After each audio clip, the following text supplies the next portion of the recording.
Hi praise the Lord. હું pastor Umesh from Navsari, Gujarat. 1 Samuel 10મો અધ્યાય 10મી કલમ.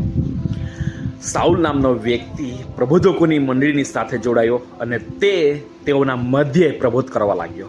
વહાલાઓ, સાઉલ નામનો વ્યક્તિ જ્યારે પ્રબોધકોની મંડળીમાં જોડાયો અને તે પ્રબોધકોની સાથે પ્રબોધ કરવા લાગ્યો, અને જેઓ સાઉલને ઓળખતા હતા તેનો અવાજ સાંભળીને, તે પ્રબોધવાણી કરે છે તે સાંભળીને તેઓ અચરાત પામ્યા.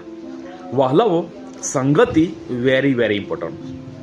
વહાલાઓ, જે આત્મિક મંડળીની સાથે જોડાય છે તે આત્મિક બને છે, જે દેહિકની સાથે જોડાય છે તે દેહિક બને છે.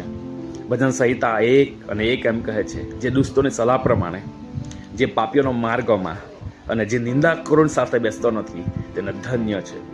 વહાલા, હું તમને કહેવા માંગુ છું, શું તમે જે મંડળીમાં જોડાયા છે તે મંડળી આત્મિક છે?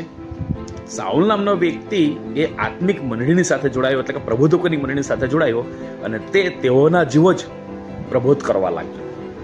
વહાલો, આત્મિક મંડળીની સાથે સંગતિ કરવાથી માણસ આત્મિક બને છે. જેવી સંગત તેવી રંગત.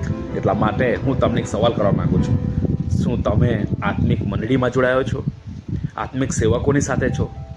જો તમે આત્મિક સેવકોની સાથે, આત્મિક મંડળીની સાથે, આત્મિક લોકોની સાથે સંગતિમાં છો તો તમે બરાબર જગા પર છો, સહી જગા પર છો. પણ જો તમે દેહિક એટલે કે નિંદાખોરોની સાથે, પાપીઓની સાથે અને દુષ્ટોની સાથે જ્યારે સંગતિ કરીએ છીએ વહાલાઓ, એ તમારા પર ખોટી અસર પડે છે. એટલા માટે આત્મિક સંગતિ, આત્મિક જીવન. God bless you. આમેન.